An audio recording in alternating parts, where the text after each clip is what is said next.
সকলোকে আজিৰ শ্ৰেণীকোঠালৈ আমন্ত্ৰণ কৰিছোঁ।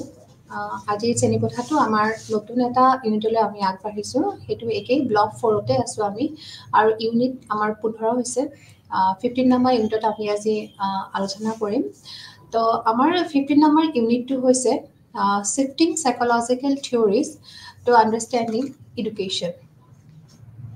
তো শিক্ষা বুজিবলৈ মানসিক তত্ত্বসমূহ স্থানান্তৰ কৰা, এইটো হৈছে আজি আমাৰ টপিক।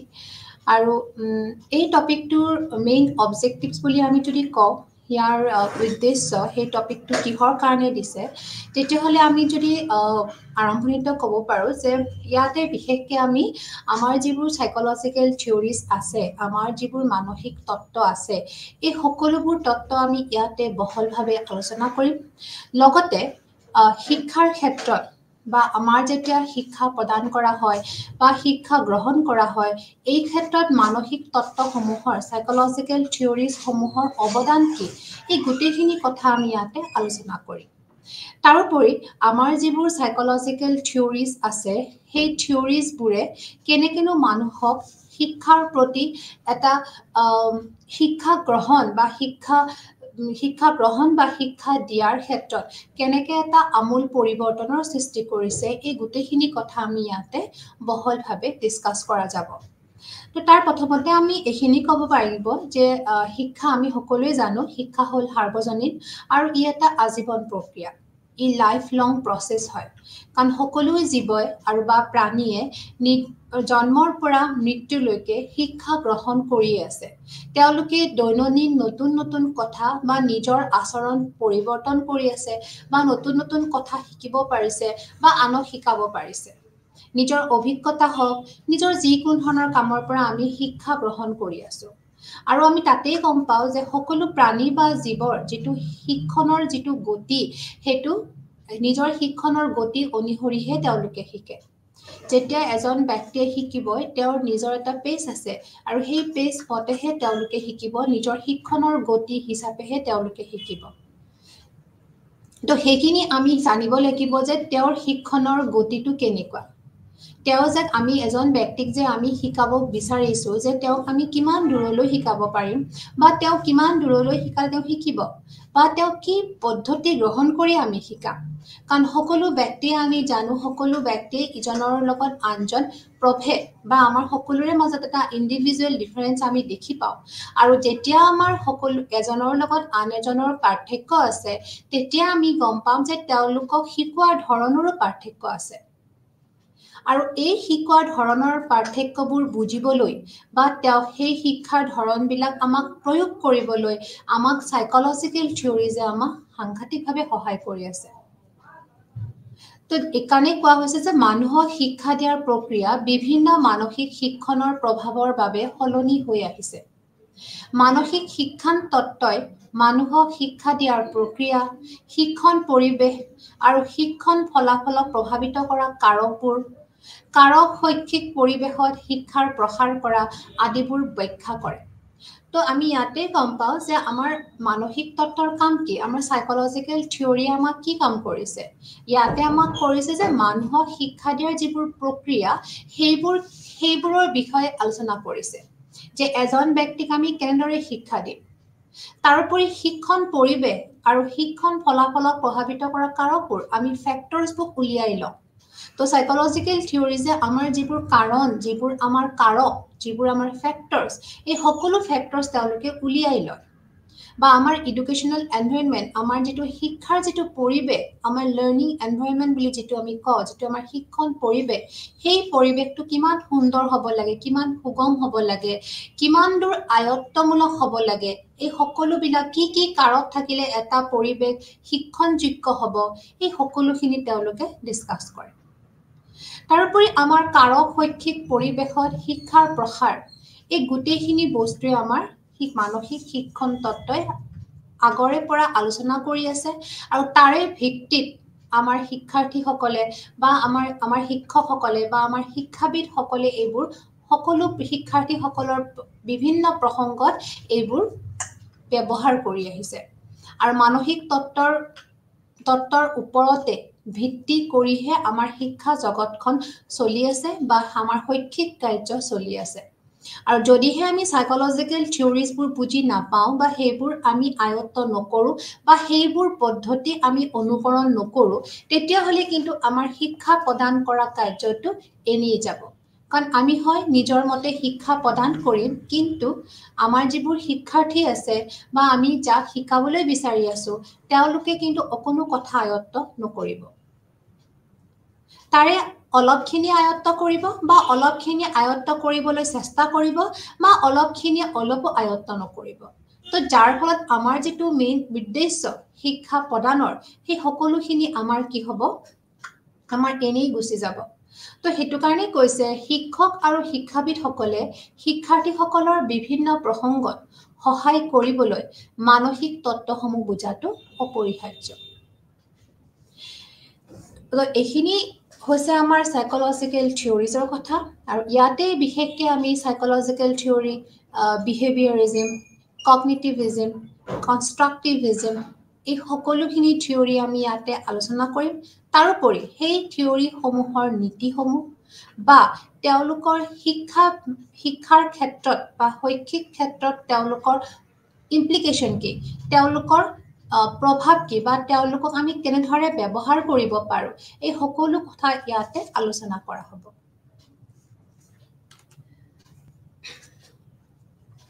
তো প্ৰথমতে আমাৰ হৈছে যে আমাৰ বিহেভিয়ৰিজম যাক আমি আচৰণবাদ বুলি কওঁ তো আচৰণবাদ বুলি ক'লে আচৰণবাদ হ'ল বিহেভিয়ৰিজমো হ'ল এটা ব্ৰাঞ্চ সাইকোলজিক্যাল আমাৰ যিবোৰ সাইকোলজি এটা হ'ল সাইকোলজিক্যাল যিটো আমাৰ থিওৰি আছে তাৰ এটা ব্ৰাঞ্চ সাইকোলজি এটা ব্ৰাঞ্চ আৰু ই বিশেষকৈ পৰিৱেশৰ লগত সংযোগ ঘটিহে যে আমি শিকিব পাৰোঁ তাৰ ওপৰত মেইনলি ই ফ'কাছ কৰিছে তো বিহেভিয়ৰিজমে আমাক বিশেষকৈ পৰিৱেশৰ লগত থাকিহে যে আমি শিকোঁ সেই কথাৰ ওপৰতহে তেওঁলোকে গুৰুত্ব প্ৰদান কৰিছে কৈছে যে আমি কণ্ডিশ্যনিঙৰ ওপৰত আমি শিকোঁ আৰু সেই কণ্ডিশ্যনিংটো আমি এনভাইৰনমেণ্টৰ পৰা পাওঁ পৰিৱেশৰ পৰা পাওঁ তো অনুবন্ধন যেতিয়া আমি পৰিৱেশৰ পৰা হৈ লওঁ তেতিয়াহে আমি শিকোঁ সেইকাৰণে পৰিৱেশৰ লগত সংযোগ থাকিহে আমি যে শিকোঁ সেই কথা ইয়াতে আলোচনা কৰা হৈছে বা তেওঁলোকে ফ'কাছ কৰিছে আৰু আচৰণবিদসকলে বিশ্বাস কৰে যে মানুহৰ কৰ্ম বা ক্ৰিয়াবোৰ পৰিৱেশৰ উদ্দীপকৰ দ্বাৰাহে গঠন হয় বা প্ৰভাৱিত হয় যিবোৰ আমাৰ বিহেভিয়ৰিজম আছে বিহেভিয়ৰিষ্টবিলাক আছে আচৰণবাদীসকল তেওঁলোকে বিশ্বাস কৰে যে আমাৰ যিবোৰ ব্যৱহাৰ বা আমাৰ যিবোৰ কৰ্ম বা আমাৰ যিবোৰ ক্ৰিয়া এই সকলোবোৰ আমাৰ যিখন পৰিৱেশত আমি থাকোঁ তাৰ দ্বাৰাহে প্ৰভাৱিত হয় তো পৰিৱেশে আমাৰ ইয়াতে বাৰুকৈ প্ৰভাৱিত কৰিছে বা উদ্দীপক হিচাপে আমাক কাম কৰিছে পৰিৱেশটো আমাৰ উদ্দীপক আৰু আমাৰ আচৰণবিধি হ'ল আমাৰ এটা ক্ৰিয়া বা আমি প্ৰতিক্ৰিয়া বুলিও ক'ব পাৰোঁ তো আমাৰ এই যিটো বিহেভিয়ৰিজম এই যিটো কনচেপ্ট সেই কনচেপ্টটো আমাৰ J.B. ৱাটছনে তেওঁ প্ৰতিষ্ঠাপক বা তেওঁ উলিয়াইছিল বুলি ক'ব পাৰোঁ কাৰণ বিহেভিয়ৰিজমৰ ফাদাৰ বুলি কোৱা হয় J.B. ৱাটছন তো জন বি ৱাটছন তেওঁৰ 1878 চনত জন্ম হৈছিল আৰু 1958 চনত তেওঁৰ মৃত্যু হৈছিল তেওঁ এজন আমেৰিকান মনোবিজ্ঞানী আছিল আৰু তেওঁৱে প্ৰথম তেওঁকে আমি এই বিহেভিয়ৰিজমৰ ফাদাৰ বা প্ৰতিষ্ঠাপক বুলি আমি ক'ব পাৰোঁ তো এতিয়া যদি আমি কওঁ ক্ৰিয়া বুলি ক'লে ক্ৰিয়া হয় কি তো ক্ৰিয়া বুলি ক'লে আমি গম পাম যে ক্ৰিয়া হৈছে পৰ্যায়ক্ৰমে সংঘটিত কৰা কেতবোৰ গতীয়তাৰ সংযোগ বা সমষ্টি যেতিয়া আমাৰ ক্ৰিয়া আমাৰ মুভমেণ্ট আমাৰ মাংসপেশীৰ বা আমাৰ যেতিয়া আমাৰ মাংসপেশীৰ যেতিয়া আমাৰ কিছুমান মাংসপেশী যেতিয়া আমাৰ উদ্দীপক হয় যেতিয়া মাংসপেশী আমাক উদ্দীপনা পায় তেতিয়া কিছুমান ৰস ক্ষৰণ কৰে আৰু সেই ৰস ক্ষৰণৰ দ্বাৰা আমাৰ চলাচল হয় আৰু সেই চলাচলটোক আমি কওঁ গতীয়তা আৰু এনেকুৱা ধৰণৰ বহুত ধৰণৰ গতীয়তা একেলগে লগ হয় যেতিয়া লগ হয় তাক আমি ক্ৰিয়া বুলি কওঁ কাৰণ এটা অকল মুভমেণ্টৰ ফলত নহয় যেতিয়া বহুতটা মুভমেণ্ট একেলগে হ'ব বা বহুতটা গতীয়তা একেলগে হ'ব তেতিয়া আমি ক্ৰিয়া বুলি কওঁ সেইটো কাৰণে কোৱা হৈছে ক্ৰিয়া হৈছে আমাৰ গতীয়তাৰ সমষ্টি বা এটা সংযোগ বুলি কৈছে সংযোগ বা সমষ্টি তাক আমাক ক্ৰিয়া বুলি কৈছে আৰু গাথাৰৰ মতে উদ্দীপক আৰু প্ৰতিক্ৰিয়া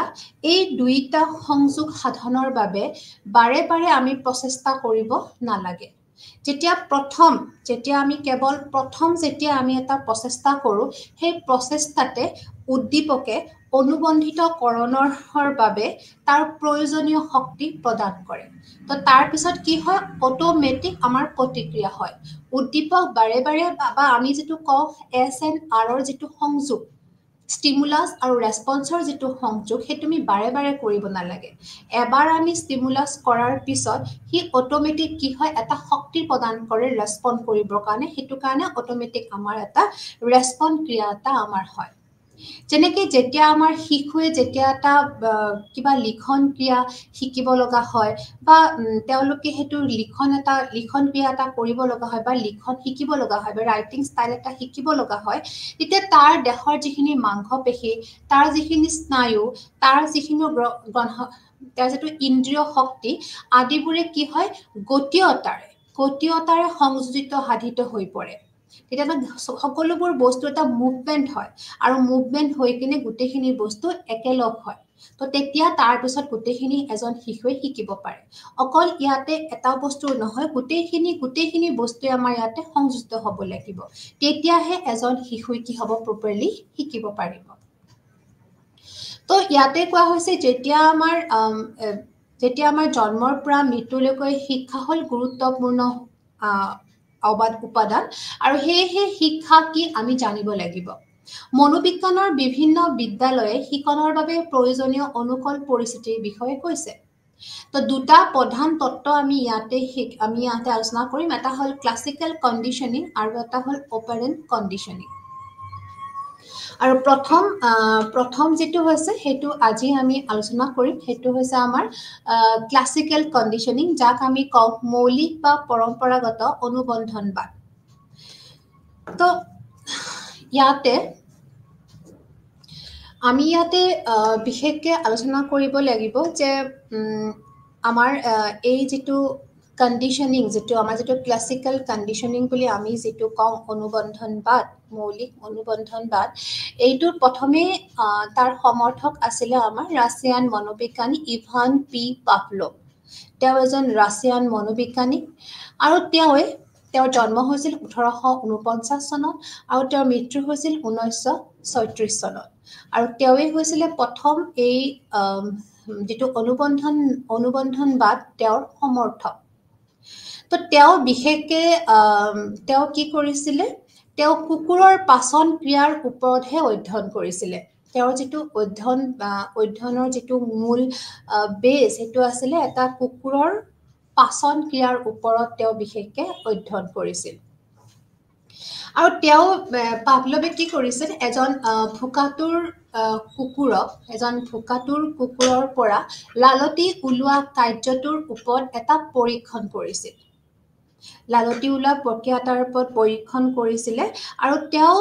সেই পৰীক্ষণ কাৰ্য চলাইছিল আৰু অনুবন্ধনমূলক প্ৰতিক্ৰিয়াৰ যোগে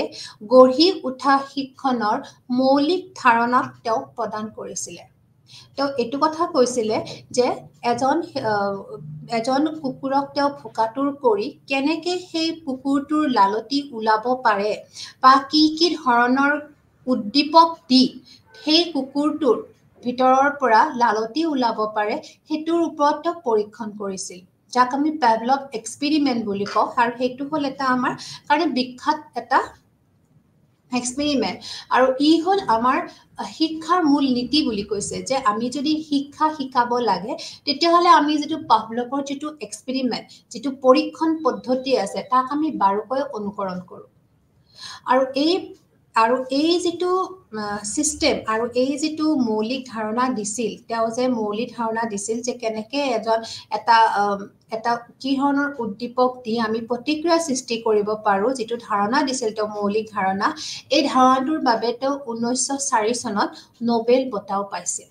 তেওঁ নোবেল বঁটা পাবলৈ তেওঁ সক্ষম হৈছিল 1904 চনত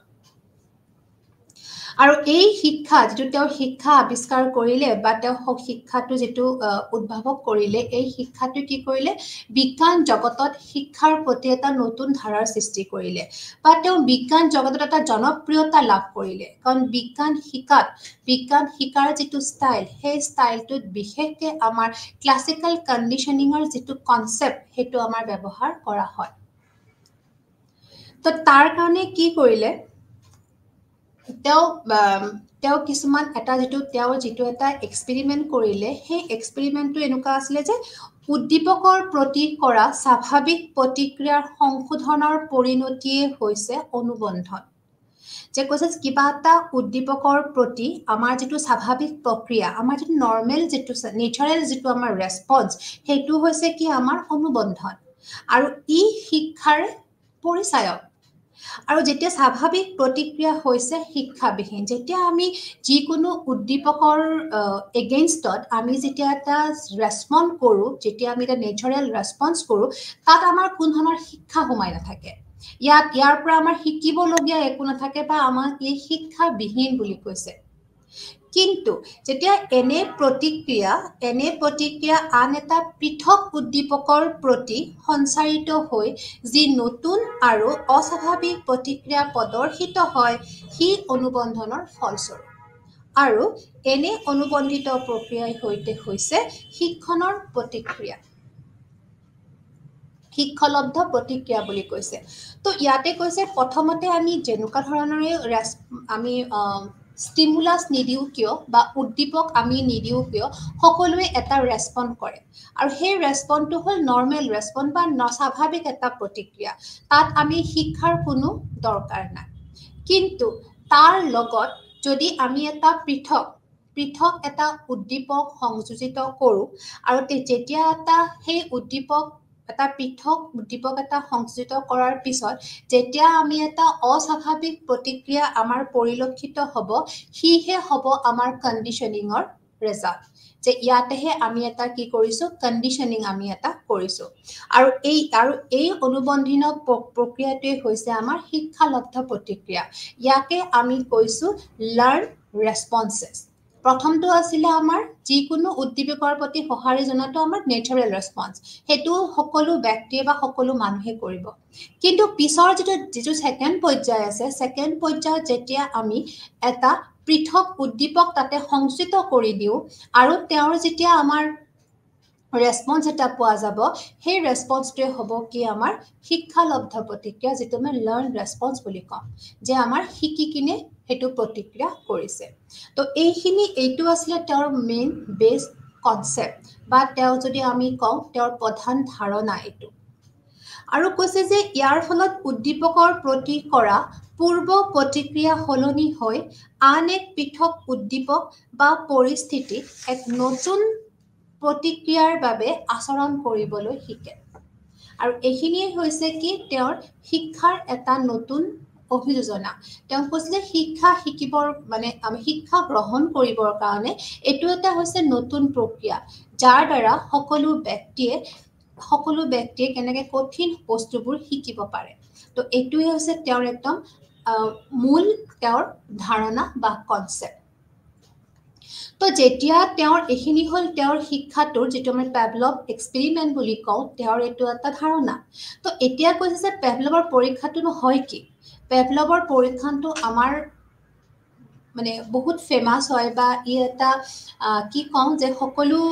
সকলোবোৰ মানুহে এই পেভলভৰ এক্সপেৰিমেন্টৰ লগত জ্ঞাত তো তথাপিতো পেভলভৰ এক্সপেৰিমেন্টটো আছিল এনেকুৱা নেটৰ পৰীক্ষণ পদ্ধতিটো তেওঁ প্ৰথমতে এটা কি কৈছিলে এটা ভোকাতুৰ কুকুৰক তেওঁ পৰীক্ষণৰ বাবে সাজু কৰি ৰাখিছিল তাৰ পিছত প্ৰথমে তেওঁ কি কৰিলে প্ৰথম পৰ্যায়ত সেই কুকুৰটোক তেওঁ খাদ্য দিলে যেহেতু কুকুৰটোৰ সাংঘাতিক ভোক লাগি আছিল সেইকাৰণে কুকুৰটোৰ আগত তেওঁ এটা খাদ্য প্ৰস্তুত কৰিলে বা তেওঁ খাদ্য এটা দি দিলে যেতিয়া কুকুৰটোক খাদ্য এটা দেখুৱাৰ লগে লগে কুকুৰটোৰ মুখৰ পৰা লালতি উলিয়াইছিলে তো এটো আসলে প্ৰথম পৰ্যায় কাৰণ কুকুৰটোৰ সাংঘাতিক ভোক লাগি আছে তো সেইকাৰণে তাক এটা স্বাভাৱিক উদ্দীপক দেখুৱাইছে আৰু সেই উদ্দীপক দেখুৱাৰ লগে লগে তাৰ আৰু উদ্দীপকটো হৈছিল কি তাৰ খাদ্য খানা তাৰ ফুড তো যেতিয়া সি খানাটো দেখিছে দেখাৰ লগে লগে কুকুৰটোৰ মুখৰ পৰা লালতি নিখৰণ হ'ব ধৰিছিলে আৰু এই যিটো ৰেসপন্স সেই ৰেসপন্সটো হৈছে কুকুৰটোৰ কাৰণে এটা স্বাভাৱিক প্ৰতিক্ৰিয়া যাক আমি নেচাৰেল ৰেসপন্স বুলি কওঁ কিন্তু সেকেন্ড পৰ্যায়ত কি কৰিলে দ্বিতীয়বাৰ কি কৰিলে সেই কুকুৰটোৰ আগত এইবাৰ খাদ্য দিয়া নাই মাত্ৰ এটা ঘণ্টা বজাই দিছে এটা বেল ৰিং কৰিছে এটা ঘণ্টাৰ শব্দ শুনাই দিছে তো যেতিয়া এটা ঘণ্টাৰ শব্দ শুনাই দিলে বা বেল এটা ৰিং কৰিলে নেক্সট বাৰ কুকুৰটোৰ কিন্তু মুখৰ পৰা লালতি ওলোৱা নাই কাৰণ এইবাৰ তাৰ কি হৈছে সি এইবাৰ মাত্ৰ এটা শব্দ শুনিছে আৰু সেই শব্দটোৰ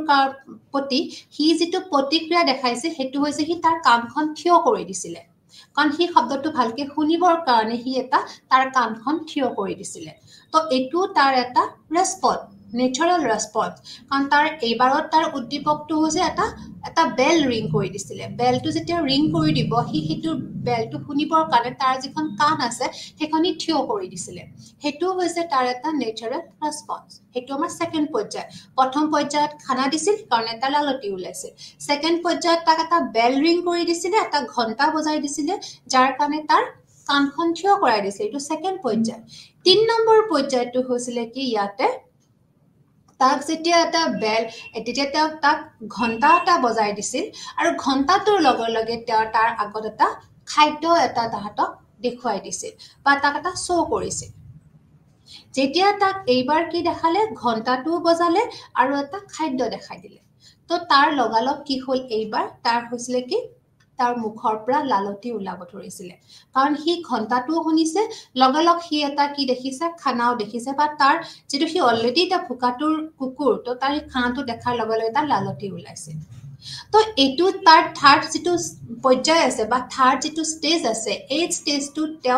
তেওঁ বাৰে বাৰে কৰিছিল পুনৰাবৃত্তি কৰিছিল বাৰে বাৰে কি কৰিছে তাক ঘণ্টা বজাই দিছিল আৰু খানাটো দেখুৱাইছিল তো তাৰ লালতি ওলাইছিল নেক্সট আৰু অলপমান পিছত আৰু এটা ঘণ্টা বজাই দিছে আৰু অলপ খানা দেখাই দিলে তো তাৰ তেতিয়াও লালতি ওলাল তো এনেকে বাৰে বাৰে যেতিয়া কৰিলে নেক্সট শেষৰ পৰ্যায়ত কি কৰিলে তেওঁ এইবাৰ অকল ঘণ্টাটো বজাই দিলে তেওঁ খানাটো কিন্তু এইবাৰ নানিলে কিন্তু ঘণ্টাটো বজোৱাৰ পিছতো ফলতো অকল ঘণ্টাটোহে বজাইছিল তথাপিতো কিন্তু সেই কুকুৰটোৰ মুখৰে লালতিহে ওলাব ধৰিলে কাৰণ কুকুৰটোৱে ভাবিছিল যে ঘণ্টাটোৰ লগত খানাটোৰ কিবা এটা কি আছে সংযোগ আছে বা ঘণ্টাটোৱে হ'ল কি তাৰ খানাটোৰ এটা সুন্দৰ এটা তাৰ এটা অটোমেটিক তাৰ এটা অকৃত্ৰিম এটা তাৰ ৰেসপন্স আহি গ'ল সেইটো হ'ল লালতি ওলোৱাটো এবাৰ অকল ঘণ্টাটোৰ শব্দতে তাৰ কি আহিলে লালতি ওলাল তো এইটো হৈছে কি যেতিয়া আমাৰ এটা যুগ্ম উদ্দীপক সংগঠিত কৰাৰ ফলত এনে প্ৰক্ৰিয়া আমাৰ কেতিয়াবা পৰিলক্ষিত হোৱা দেখা যায় তো যেতিয়া শেষত কেৱল ঘণ্টাৰ শব্দতে কুকুৰটোৱে লালতি ওলোৱা প্ৰতিক্ৰিয়া দেখুৱায় এই প্ৰতিক্ৰিয়া কিন্তু এবাৰ অস্বাভাৱিক বা ইয়াক আমি অভিনৱ আৰু কৃত্ৰিম বুলিব পাৰি হিয়ে হ'ল কি আমাৰ অনুবন্ধনৰ ফল আৰু ইয়াকেই কোৱা হৈছে লাৰ্ন ৰেসপন্স শিক্ষালব্ধ প্ৰতিক্ৰিয়া তো ইয়াতে আমাৰ যদি মেইন ফোকাস পইণ্টটো হৈছে এইটোৱে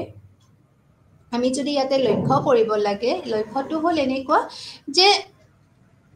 মাংস দিছিলে যেটো মাংস দিয়া যেটো আমাৰ ষ্টেজ বা মাংস দিয়া যেটো আমাৰ উদ্দীপক হেতু হৈছিলে কি আমাৰ এটা স্বাভাৱিক উদ্দীপক তাৰ পিছত যেটো লালতি ওলোৱা হেতু হৈছে আমাৰ এটা স্বাভাৱিক প্ৰতিক্ৰিয়া য'ত আমাৰ কোনো ধৰণৰ ইয়াতে শিক্ষা সোমাই থকা নাই কাৰণ কিবা এটা উদ্দীপকৰ প্ৰতি ৰেসপন্স সবে দেখুৱায় নেক্সট যেটো পৰ্যায়ত আছিলে ঘণ্টাৰ শব্দটো কিন্তু কৃত্ৰিম উদ্দীপক ইয়াতে কোনো ধৰণৰ খাদ্য নাছিলে তো ঘণ্টাৰ শব্দটো আছিল কৃত্ৰিম উদ্দীপক ঠিক তেনেদৰে ঘণ্টাৰ শব্দ শুনি কাণখন থিয় কৰোৱাটো আছিল এটা কৃত্ৰিম প্ৰতিক্ৰিয়াহে মাত্ৰ কিন্তু যেতিয়া আমাৰ পৰৱৰ্তী পৰ্যায়ত খাদ্যৰ লগত যেতিয়া শব্দ উদ্দীপক সংযোগ কৰাৰ হ'ল তাৰ ফলত কি হ'ল লালতি ওলোৱা যেটো আমাৰ স্বাভাৱিক উদ্দীপকৰ পৰা আমাৰ কৃত্ৰিম উদ্দীপক ঘণ্টাৰ শব্দলৈ সঞ্চাৰিত হয় তো এইখিনি ক্ষেত্ৰত কি হৈ গৈছিলে ঘণ্টাৰ শব্দটো উদ্দীপকত লালতি ওলোৱা যিটো কাৰ্য হৈছে অস্বাভাৱিক আৰু অনুবন্ধনিত প্ৰক্ৰিয়া য'ত নতুনত্ব আৰু শিক্ষণৰ প্ৰভাৱ স্পষ্ট হৈ আছে আৰু এয়াই হৈছে আমাৰ অনুবন্ধনৰ মৌলিক তত্ত্ব যিটো আমাৰ শেষৰ পৰ্যায় ইয়াতে আমাৰ আছে যে আমি যিকোনো এটা বস্তু শিকিবৰ কাৰণে কণ্ডিশ্যনিংটো খুব দৰকাৰ কণ্ডিশ্যন দিহে আমি কেতিয়াবা আমি বহুত সময়ত আমি শিক্ষা আমি দিব পাৰোঁ শিক্ষা প্ৰদান কৰিব পাৰোঁ বা শিক্ষাৰ্থীসকলক যিকোনো এটা ৰাস্তাত আমি আনিব পাৰোঁ তো কণ্ডিশ্যনিং যেতিয়া আমি কণ্ডিশ্যনিং কৰোঁ তেতিয়া আমাৰ সেইকাৰণে কৈছে যে কণ্ডিশ্যনিংটো আমাৰ এটা মৌলিক শিক্ষাৰ আধাৰ বুলি কৈছে যে অনুবন্ধনবাদৰ দ্বাৰা আমি এজন শিশুক অতি সোনকালে বা খুব মানে স্পীডত এজন শিশুৱে শিকিব পাৰে তো এইটো হৈছে এটা পাভলৰ এক্সপেৰিমেণ্ট আমি পাভলৰ পৰীক্ষণ বুলি কওঁ য'ত আমাৰ বহুতখিনি কথাই সোমাই আছে য'ত আমাৰ প্ৰথমতে মাংস দিলে তাৰপিছত লালতি ওলাল নেক্সট বাৰ ঘণ্টা বজালে তেতিয়া আমাৰ কাণখন থিয় হ'ল নেক্সট বাৰ কিন্তু ঘণ্টা আৰু খাদ্য দুইটাই আনিলে তথাপিতো কিন্তু কুকুৰটোৰ অকল লালতিটোহে ওলাল যিটো তাৰ দৰকাৰ আছিলে তাৰমানে তাৰ লালতি ওলাইছে তো এইখিনি কাম বাৰে বাৰে যেতিয়া আমি সেইকাৰণে কৈছে যে যেতিয়া কোনো এটা কৰ্ম যেতিয়া আমি বাৰে বাৰে অনুশীলন কৰোঁ তেতিয়া আমাৰ কি হয় সেই অনুশীলনটোৰ ফলত আমাৰ যিটো লাৰ্ণ ৰেছপন্স যিটো আমাৰ শিক্ষালব্ধ উদ্দীপক সেইটো আমাৰ অট'মেটিক গঠন হয় তো এইটো হৈছে আমাৰ যিটো আমাৰ পেভলভৰ পৰীক্ষণৰ এটা আভাস তো পেভলভে লক্ষ্য কৰিলে যে কুকুৰটোৱে কেৱল খাদ্য দেখিলেই নহয় সি বাতি বা পৰীক্ষাগাৰগৰাকী আৰু শব্দ পালেও তাৰ কি হয় লালতি ওলায় তো পূৰ্বতে পাভলভে মতামত দিছিল যে এই নিঃসৰণ শাৰীৰিকতাৰ বাবে হয় কিন্তু পিছত উপলব্ধি হ'ল যে মানসিক কাৰণৰ বাবেহে এই নিঃসৰণ হয়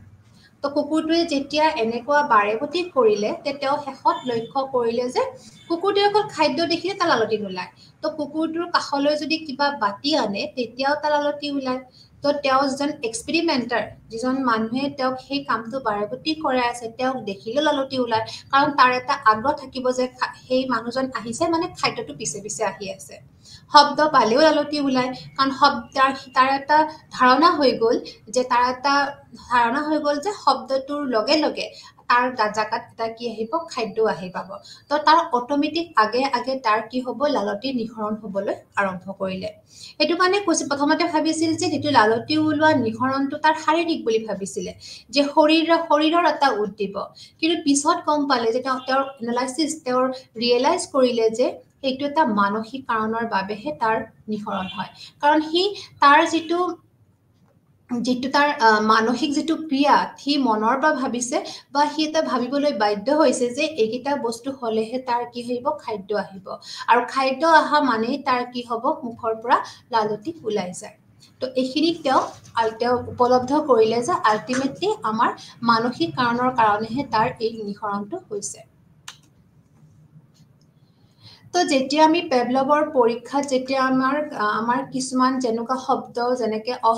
মানে আনকণ্ডিশ্যন ষ্টিমুলাছ কণ্ডিশ্যন ষ্টিমুলাছ আনকণ্ডিশ্যন ৰেছপন্স এই সকলোবোৰ ব্যৱহাৰ হৈ আছে তাৰোপৰি লালতি ওলোৱাটো খাদ্য অহাটো এনেকুৱা সকলোবোৰ বস্তু আমাৰ কিছুমান কণ্ডিশ্যন কিছুমান আনকণ্ডিশ্যন আমাৰ ৰেছপন্স ইয়াতে হৈ আছে আৰু যেতিয়া ঘণ্টাটোৰ অৱস্থাৰ উদ্দীপক আৰু লালতি আছিলে আমাৰ ইয়াতে চৰ্তযুক্ত সঁহাৰি তো এইখিনি যে হ'ল আমাৰ পেভলভৰ পৰীক্ষণটো আৰু এই পেভলভৰ পৰীক্ষণৰ দ্বাৰা আমাৰ শিক্ষাত বহুত মানে বহলভাৱে শিক্ষাত উপযোগিতা হৈছে বা শিক্ষা গ্ৰহণ কৰাৰ ক্ষেত্ৰত পেভলভৰ যিটো পৰীক্ষা আছে এইটোৱে সাংঘাতিকভাৱে সহায় কৰি আহিছে তো পেভলভৰ পৰীক্ষাত যিখিনি আমি ক'ব পাৰোঁ যে নেচাৰেল ৰেছপন্স তাৰপিছত আমাৰ লাৰ্ণ ৰেছপন্স এই গোটেইখিনি বস্তুৱে আমাৰ ইয়াতে শিকা যায় যে আমি যিকোনো বস্তু যেতিয়া আমাৰ কিবা এটা আমাৰ উদ্দীপক থাকে তো আমি অট'মেটিক ৰেছপন্স কৰোঁ আৰু সেই উদ্দীপকৰ লগত যদি আমি এটা পৃথক এটা বস্তু দিওঁ বা আমি এটা কণ্ডিশ্যন এটা কৰি দিওঁ কণ্ডিশ্যনিং যেতিয়া আমি কৰোঁ তেতিয়া কণ্ডিশ্যনিং কৰিলে তেতিয়া আমাৰ যিটো ৰেছপন্স হ'ব সেইটোহে হ'ব আমাৰ পাৰফেক্ট ৰেছপন্স বা যাক আমি ক'ম লাৰ্ণ ৰেছপন্স তো এতিয়া শিকি কিনে ৰেছপন্ড কৰা হয় সেইটো কাৰণে কৈছে যে পেভলভৰ যিটো পৰীক্ষণ আছে সেই পৰীক্ষণটোৰ কাৰণে আমি বহু সময়ত ইয়াতে বহুতখিনি আমাৰ ইয়াতে লাভ হয় যে ইয়াতে কৈছে যে শিক্ষণৰ তাত্ত্বিক দিশত পেভলভৰ এই অৱদান সমগ্ৰ বিশ্বৰ বাবে এক নতুন দৃষ্টিদানকাৰী বুলিব পাৰি তেওঁৰ শিক্ষণ প্ৰক্ৰিয়া মানসিক প্ৰভাৱ মুক্ত এক দৈহিক আৰু দেহ ৰাসায়নিক পৰিৱৰ্তন প্ৰক্ৰিয়াস্বৰূপ হিচাপে দাঙি ধৰিছে ইয়াৰ পৰীক্ষণ ভিত্তিক আৰু বস্তুনিষ্ঠ বিশ্লেষণো দাঙি ধৰিবলৈ সক্ষম হৈছে শিক্ষাৰ সম্বন্ধে তেওঁৰ এই দৈহিক দৃষ্টিকোণ পৰৱৰ্তী অনুসন্ধানকাৰী বিশেষজ্ঞসকলৰ বাবে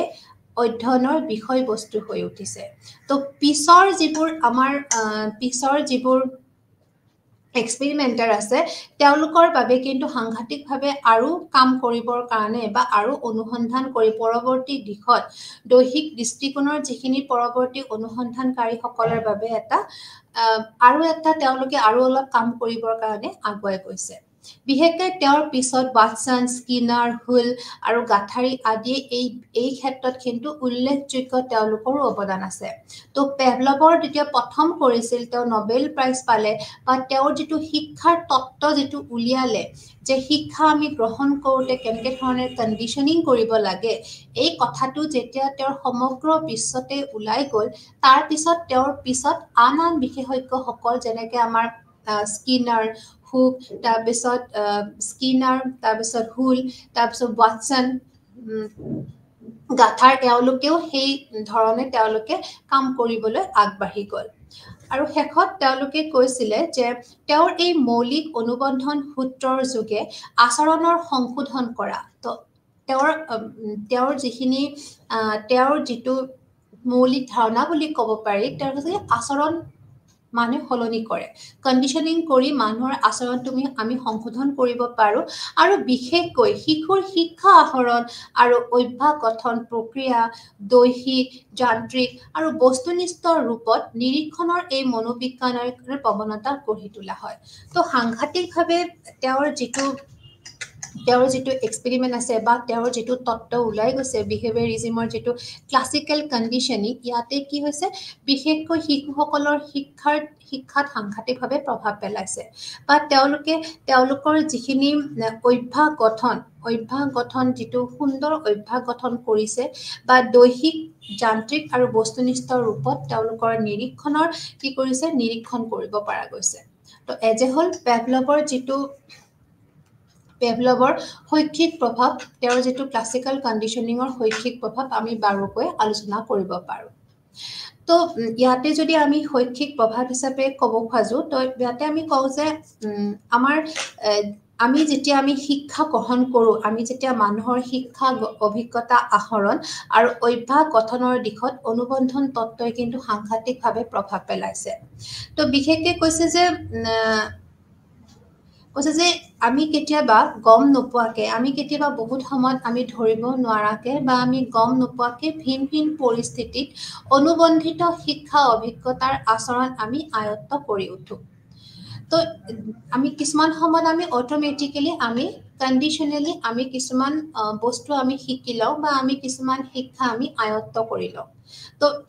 ইয়াতে আমাৰ কিছুমান এনেকুৱা ধৰণৰ কথা আমাৰ আলোচনা কৰা হৈছে যে ভাষা শিক্ষাৰ ক্ষেত্ৰত বা শিশু এজনৰ সজ আচৰণ তেওঁৰ ভাষা শিকিবৰ কাৰণে যে আমাক ক্লাছিকেল কণ্ডিশ্যনিঙে কিমান সুন্দৰকৈ আমাক সহায় কৰিছে বা শিশু এজনৰ তেওঁৰ আচৰণ বিধি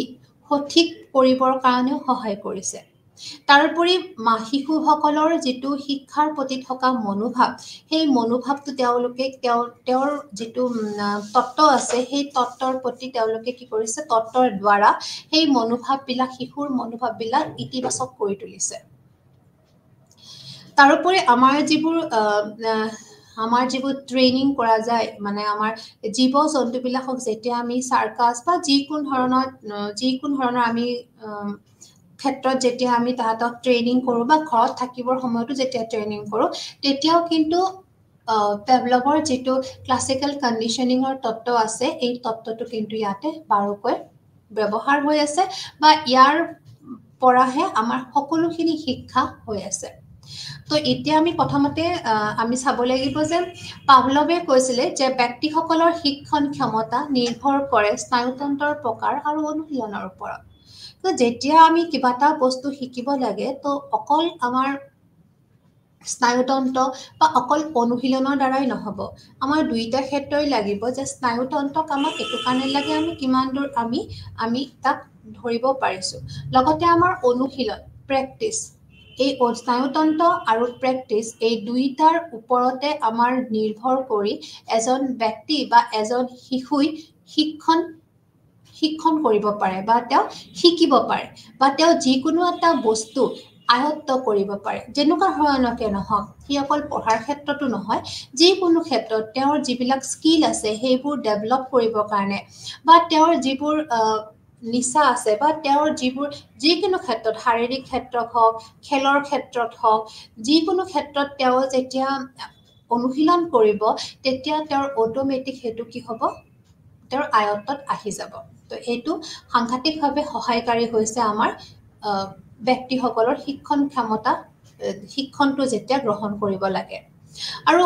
বহু সময়ত আমি যেতিয়া গম নোপোৱাকৈ ভিন পৰিস্থিতিত অনুবন্ধিত শিক্ষা অভিজ্ঞতাৰ আচৰণ আমি আয়ত্ত কৰি লওঁ, আমি ধুনীয়াকে আমি শিক্ষা গ্ৰহণ কৰিব পাৰোঁ। তো শিশুৱে প্ৰাৰম্ভিক স্তৰত অনুবন্ধিত ৰূপতহে ভাষা জ্ঞান আয়ত্ত কৰে বুলি কৈছে।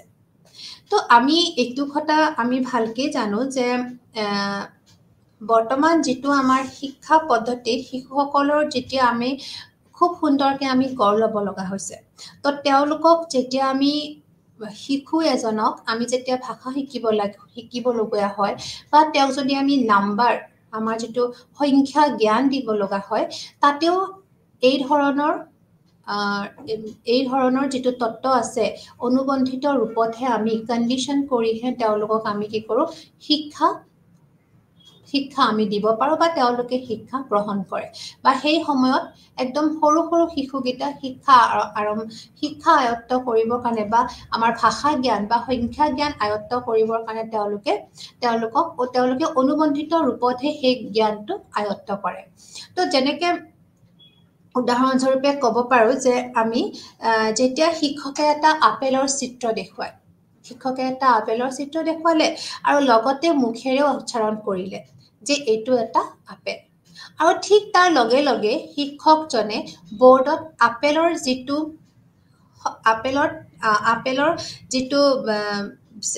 উচ্চাৰণ কৰিব, সেইটো আপেলৰ চিত্ৰ আৰু বৰ্ডত তেওঁ লিখিও দিলে। তেওঁ মুখেৰে প্ৰথমতে এটা চিত্ৰ দেখুৱালে আপেলৰ, লগালগ তেওঁ মুখেৰে উচ্চাৰণ কৰিলে, ক'লে যে এইটো এটা আপেল এটা বা আপেলৰ এটা চিত্ৰ। লগতে তেওঁ কি কৰিলে, সেই শব্দটো তেওঁ বৰ্ডত লিখিও দিলে। বৰ্ডত লিখি দি জোৰকে ক'লে যে এইটো আপেল। তো আৰু শিশুসকলকো তেওঁ উচ্চাৰণ কৰিব দিলে যে এইটো এটা আপেল। আৰু যেতিয়া শিশুবিলাকে বাৰ চিত্ৰটো চাব আৰু শব্দটো চাব, তো এবাৰ শিশুবিলাকে চিত্ৰটো চাব আৰু এবাৰ বৰ্ডত লিখা শব্দটো চাব। তো বৰ্ডত যেতিয়া দেখিব আপেল শব্দটো লিখা দেখিব আৰু ইফালে তেওঁৰ হাতত যিটো চিত্ৰ আছে সেইটোও চাব। বাৰে প্ৰতি যেতিয়া তেওঁলোকে অনুশীলন কৰিব, তেওঁলোকে শিক্ষকৰ লগত ৰিপিটেডলি উচ্চাৰণ কৰিব বা তেওঁলোকে চিঞৰি ক'ব শিক্ষকৰ লগত, তেতিয়া তেওঁলোকে নেক্সট বাৰ তেওঁলোকে চিত্ৰটো নেদেখাকৈয়ে অকল বৰ্ডত আপেল শব্দটো দেখিলেই সিহঁতে চিঞৰিব যে এইটো এটা আপেল। তো শব্দটো লিখাৰ লগে লগে তেওঁলোকৰ আয়ত্তত আহিব যে এইটো আপেলৰ শব্দ তো যেটো তাহাঁতৰ স্পেলিং হেতু মনত থাকিব বা অলৰেডি তেওঁলোকে আপেলৰ যেটো স্পেলিং হেতু বোৰ্ডত লিখাৰ লগে লগে তেওঁলোকৰ মনত ধাৰণা আহিব যে যেখিনি সময়ত তেওঁলোকে অলপ আগতে যে আপেলৰ এটা চিত্ৰ দেখিছিল সেই দুটাক তেওঁলোকে সংযোগ কৰি ল'ব তো এনেকুৱা ধৰণেৰে আমাৰ কি হয় তেতিয়া আমাৰ শিক্ষাত সাংঘাতিকভাৱে আমাৰ সহায় হয় তো এইবোৰ হৈছে এটা শিক্ষা দিয়াৰ এটা প্ৰসেস আৰু এই প্ৰসেসটোত আমাৰ পাভলভৰ যিখিনি আমাৰ তত্ত্ব হেতু ইয়াতে ফলো কৰা হৈছে অনুকৰণ কৰা হৈছে তো এখানে অকল ভাষাই নহয় লগতে আমাৰ সংখ্যাবোৰো যেতিয়া আমাৰ শিকোৱা হয় তেতিয়া ঠিক এনে ধৰণে সংখ্যাবোৰৰো যিবোৰ আভা সেইবোৰ এনেকে দিয়া হয় তেতিয়া শিশুসকলে খুব সোনকালে হেতু আয়ত্ত কৰি লয় তো হেতু কাৰণে কৈছে যে আমাৰ হেতু কাৰণে কৈছে যে যেতিয়া শিশুসকলে আমাৰ দৃশ্য শ্ৰব্য যেটো আমাৰ সজুলি আছে তাৰ দ্বাৰা শিক্ষণ গ্ৰহণ কৰা কাৰ্যই হৈছে অনুবন্ধিত শিক্ষণৰ কাৰ্যকৰী ৰূপ তো যেটো আমাৰ আজিকালি ব্যৱহাৰ হয় অডিও ভিজুৱেল তো অডিও ভিজুৱেল টুল বিলাক আমাৰ ইউজ কৰি আমাৰ প্ৰাৰম্ভিক স্তৰত শিশুসকলক সকলো জ্ঞান দিয়া হয় নাম্বাৰছৰ যেটো আমাৰ নলেজ বা আমাৰ ল্যাঙ্গুৱেজ নলেজ এই গুটেখিনি আমাৰ বিশেষকে শিশুসকলক আজিকালি আধুনিক যুগত শিশুসকলক অডিও ভিজুৱেল দেখুৱাই কিনেহে তেওঁলোকক শিক্ষা প্ৰদান কৰা হয়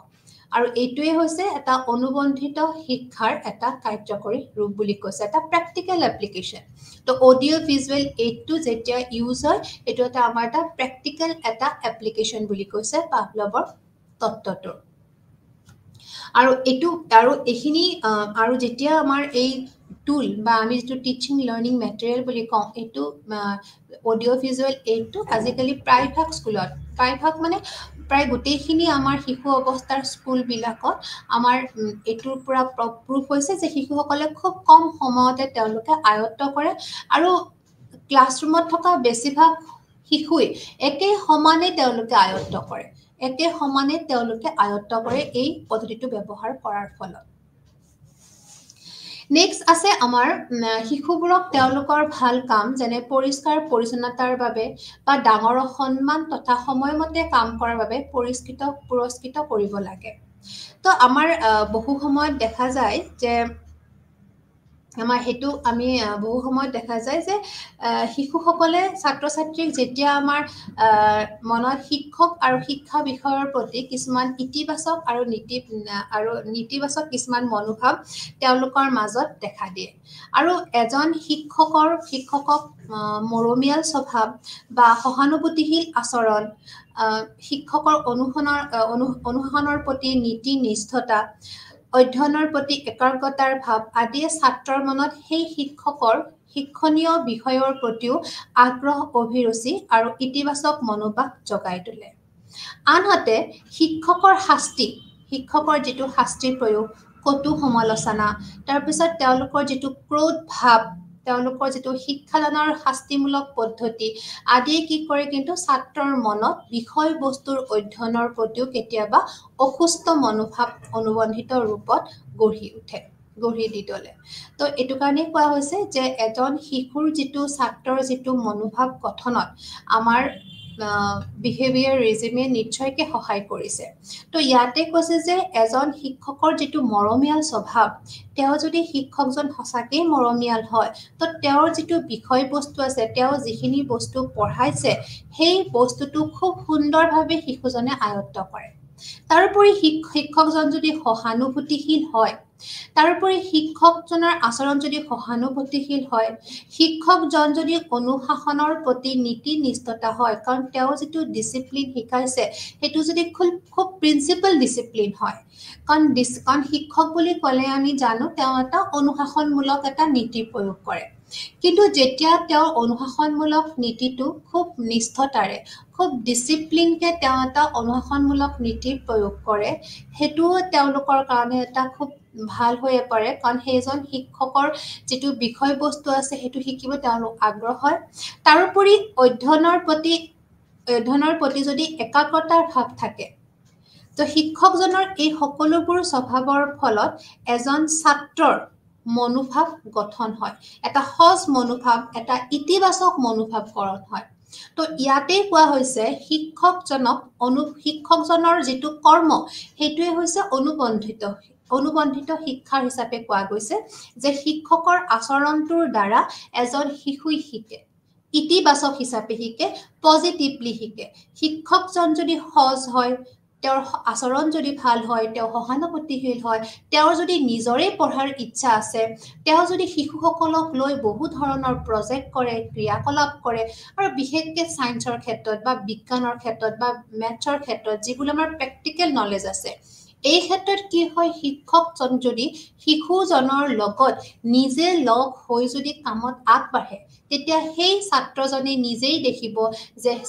শিক্ষকজন কিমান সিনসিয়াৰ বা শিক্ষকজন তেওঁৰ যেটো প্ৰজেক্ট বা তেওঁৰ যেটো এক্টিভিটিৰ প্ৰতি কিমান দায়বদ্ধতা বা তেওঁ শিক্ষকজনে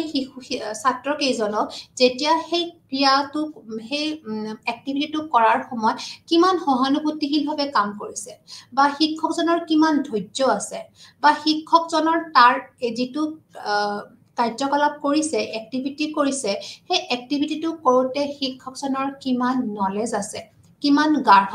জ্ঞান আছে এই সকলোখিনি বস্তুই কিন্তু সহায় কৰিব ক'ত শিশুজনক সেই বিষয় বস্তুটোৰ ওপৰত আয়ত্ত কৰিবৰ কাৰণে তা সহায় কৰিব আৰু যাৰ ফলত কি হ'ব ছাত্ৰকেইজনে সেই বিষয় বস্তুটো খুব সোনকালে আয়ত্ত কৰি ল'ব তো এইটো এটা কন্ডিশনিং হৈ গ'ল শিক্ষকজনৰ ব্যৱহাৰ তেওঁৰ আচৰণটো এটা কন্ডিশনিং হৈ গ'ল অনুবন্ধন হৈ গ'ল শিশুসকলৰ ইতিবাচক মনোভাৱ গঢ়ি উঠা আৰু তাৰ বিপৰীতে যদি শিক্ষকজনে নন ষ্টপ তেওঁ যদি পানিশমেন্ট দিয়ে বা তেওঁৰ যদি শিক্ষকে যদি শাস্তি প্ৰয়োগ কৰে বা তেওঁ যদি কটু সমালোচনা কৰে যিকোনো ধৰণৰ সমালোচনা যেটো নিগেটিভ তেওঁ যদি ডিসকাশন কৰে কাবাৰ মানে কোনবা অইন তেওঁৰ শিক্ষক লগৰী হওক বা কোনোবা শিশুৰ হওক বা কোনোবা সমাজৰ ব্যক্তিৰ যদি বেয়া আলোচনা কৰে বা যিকোনো এজন অভিভাৱকৰ বেয়া আলোচনা কৰে তো এনেকুৱা ধৰণৰ যেটো ক্যাৰেক্টাৰ বা যেটো আচৰণ দেখায় হেতুই কিন্তু শিশুজনক পঢ়াৰ পৰা দূৰত লৈ যাব বা শিক্ষাৰ প্ৰতি তাৰ যেটো মনোভাৱ তাৰ নেতিবাচক হৈ যাব তো তাৰ এটা নেগেটিভ থিংকিং গঠন হ'ব তাৰ ভিতৰত তো হেতু কাৰণে কৈছে বা শিক্ষকজনৰ যদি খুব ক্ৰোধ ভাৱ থাকে শিক্ষকজনৰ যদি খুব খঙাল এটা মনোভাৱ থাকে বা শিক্ষাদানত শাস্তিমূলক পদ্ধতি যদি তেওঁ ননষ্টপ ব্যৱহাৰ কৰে যে অলপ নোৱাৰিলে তেওঁ বুজাবৰ বদলি বা তেওঁ ৰিমেডিয়েল ক্লাছ লোৱাৰ হলনি তেওঁ যদি ননষ্টপ যদি শিশুকেইটা শাস্তি দিম বুলি এটা ভাবি থাকে তেতিয়াও কিন্তু শিশুকেইজনৰ শিক্ষাৰ প্ৰতি যেটো মনোভাৱ হেতু কমপ্লিটলি বেলেগ হৈ যাব তেওঁলোকৰ ধাৰণাটো কি হৈ যাব কমপ্লিটলি এটা বেলেগ ৰূপত এটা ধাৰণা গঠন হ'ব আৰু এই যেটো এটা নেগেটিভ ধাৰণা শিশুবিলাকৰ গঠন হ'ব এটোৰ কাৰণে কিন্তু কন্ডিশনিংটো আমাৰ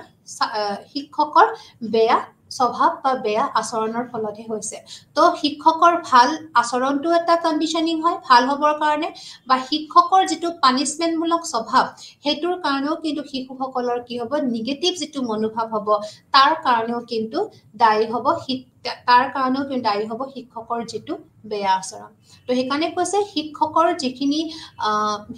যিখিনি আচৰণ হেতু এটা অনুবন্ধন ৰূপত কাম কৰি কিনে শিশুসকলক আগবঢ়াই নিয়া হয় তো এটো হৈছে যেতিয়া আমাৰ ছাত্ৰকেইজনৰ যিখিনি আমাৰ তেওঁলোকৰ আচৰণ তেওঁলোকৰ সজ আচৰণ বা তেওঁলোকৰ মনোভাৱ গঠন হোৱা দেখিনি সহায় কৰে তাৰোপৰি কৈছে যে যেতিয়া আমাৰ শিশুসকলৰ গুড হেবিটবোৰ ফৰ্মেশন কৰাটো কিন্তু আমাৰ বিহেভিয়ৰিজমে সহায় কৰি আহিছে কাৰণ দেখা যায় যে শিশু সবৰে এটা প্ৰবৃত্তি থাকে যে প্ৰবৃত্তিমূলক যেতিয়া কিছুমান প্ৰয়োজন আমি পূৰণ কৰিব লাগে তেতিয়া কি হয় আচৰণৰ অনুশীলন যেতিয়া আমি কৰোঁ তাৰ ফলত কেতিয়াবা আমাৰ বেয়া অভ্যাসবিলাকো গঢ় হয় এইটো আমাৰ নেচাৰেলি হয় কাৰণ শিশুবিলাকক যেতিয়া আমি আচৰণ বিধি শিকাই থকা হয় তেতিয়া কেতিয়াবা তেওঁলোকে বেয়া কিছুমান আচৰণো তেওঁলোকে গঠন কৰি লয় বা তেওঁলোকে বেয়া আচৰণ কিছুমানো তেওঁলোকৰ অট'মেটিকলি তেওঁলোকৰ গঢ়ি উঠি লয় তো যেনেকুৱা ধৰণৰ চুৰ কৰা তাৰপিছত মিছা কথা কোৱা অনুশাসন আৰু নিয়ম শৃংখলাহীনতা তাৰপিছত সহানুবৰ্তিতাৰ অভাৱ তাৰপিছত কৰ্তব্যনিষ্ঠতাৰ অভাৱ আদি যিবোৰ আচৰণ কেতিয়াবা আমাৰ পৰিলক্ষিত হয় আৰু এনে আচৰণক আমি শাস্তিৰ দুখদায়ক পৰিণতিৰ লগত অনুবন্ধিত কৰি সংশোধন কৰি তুলিব পাৰোঁ তো যেতিয়া শিশুসকলে কেতিয়াবা আমাৰ ডিষ্ট্ৰেক্ট হৈ যায় কেতিয়াবা আমাৰ আচৰণ বিধিত তেওঁলোকে বেয়া আচৰণ দেখুৱায় যিবোৰ আমাৰ সমাজৰ কাৰণে একদমেই উপযোগী নহয় যিবোৰ সমাজৰ বিৰুদ্ধে আচৰণ তেওঁলোকৰ মনত গঢ় লৈ লয় যেনেকৈ চুৰ কৰা তেওঁলোক দায়িত্বশীল হৈ নাথাকে তেওঁলোকে ডিচিপ্লিন নহয় তেওঁলোকে পাঞ্চুৱেট নহয় তেওঁলোকে সময়মতে স্কুলত নাযায় বা তেওঁলোকে এনেকুৱা ধৰণৰ যিবোৰ মিছা কথা কোৱা তাৰপিছত তেওঁলোকে কোনো ডাঙৰ সৰুক নামানা হোৱা এনেকুৱা ধৰণৰ যিবোৰ বেয়া আচৰণ তেওঁলোকৰ মনত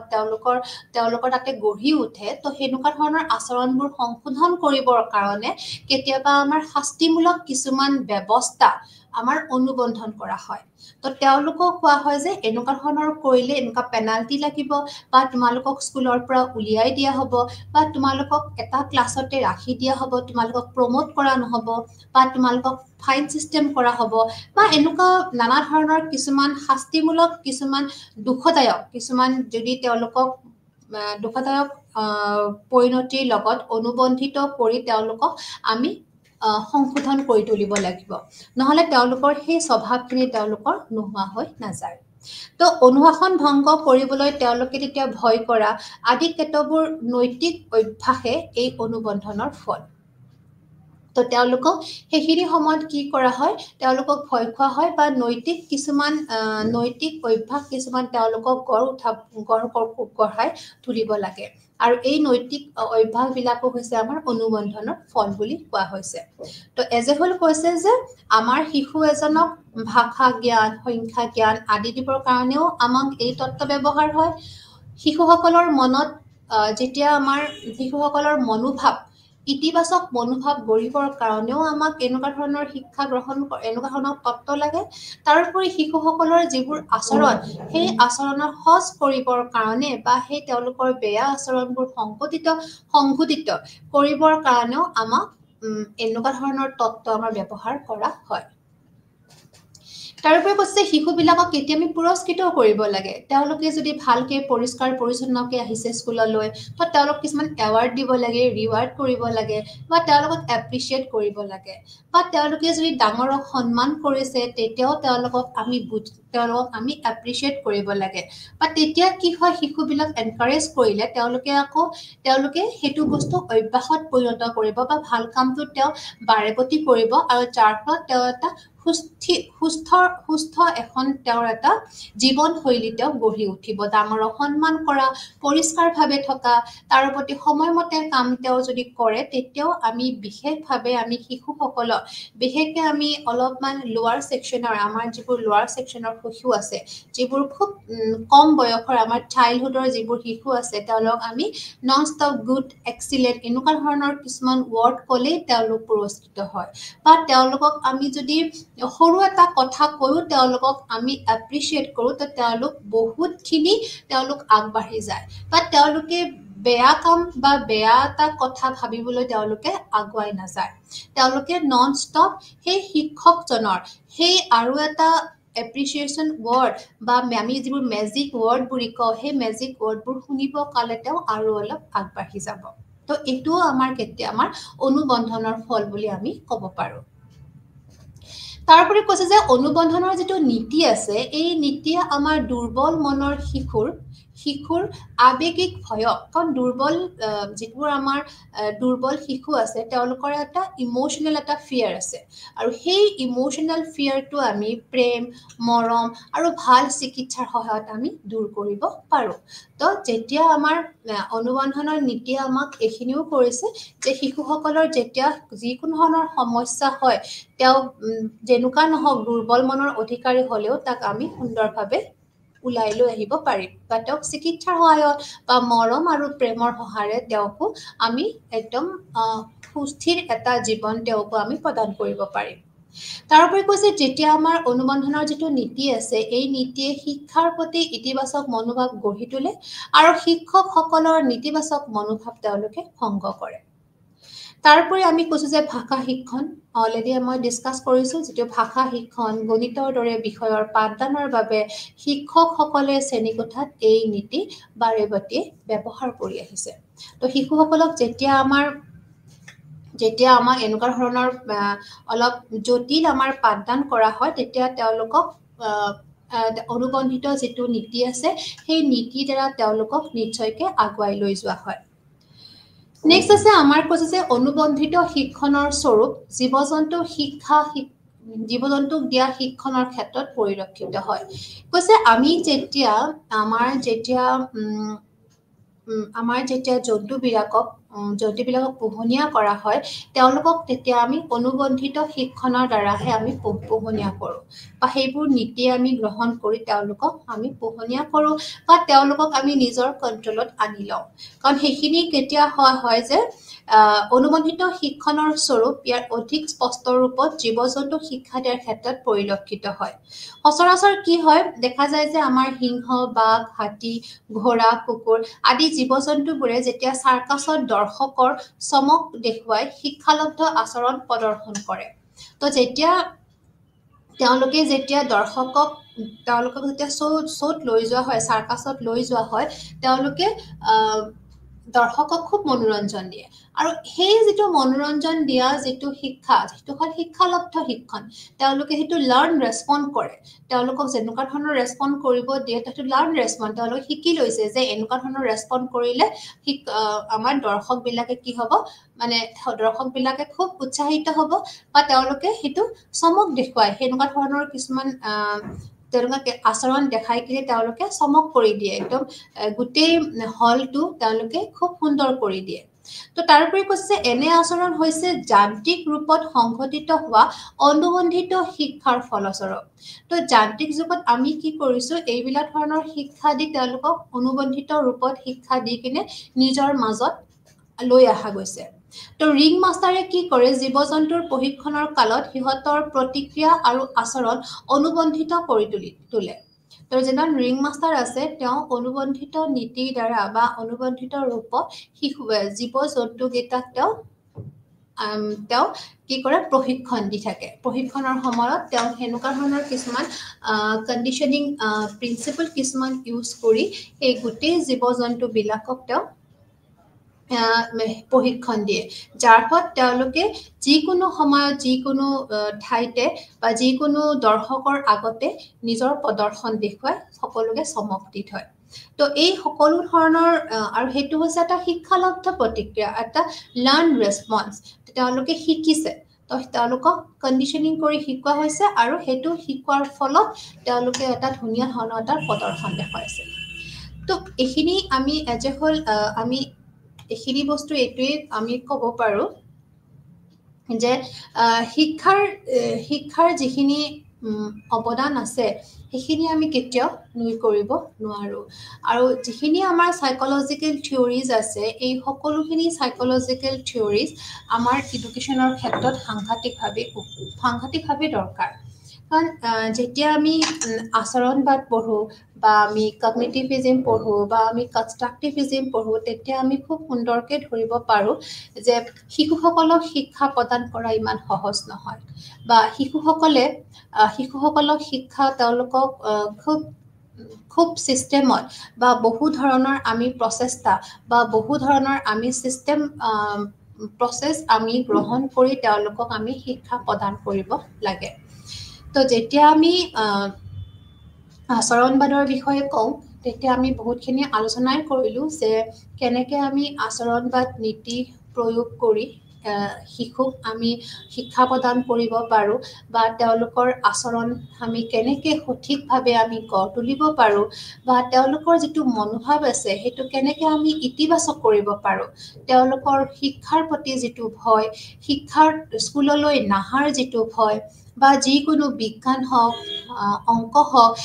গণিত হওক, এইবিলাক যিবোৰ টান টান বিষয় আছে, এই বিষয়বোৰ তেওঁলোকে পঢ়িবলৈ অশান্তি পায় বা নতুন এটা বস্তু বা একদম সৰুকালত শিশুবিলাকে পঢ়িবলৈ দিগদাৰ পায়। তো এনেকুৱা সময়ত আমি যেনেকৈ আমি এতিয়া ক'লোঁ যে ভিডিঅ' ভিজুৱেল টুলছ হওক বা এনেকুৱা ধৰণৰ লাৰ্ণিং কিছুমান আমি টেকনিক ওলাই লৈছোঁ, টিচিং টেকনিক, যাৰ দ্বাৰা আৰু এই সকলোবোৰ টেকনিক আমি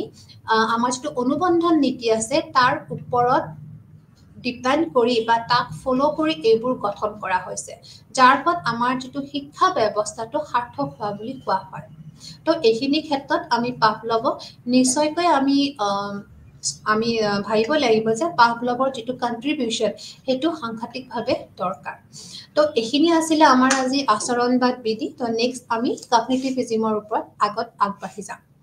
তো ইয়াতে আমি সামৰণি মাৰিলোঁ। ধন্যবাদ, নমস্কাৰ।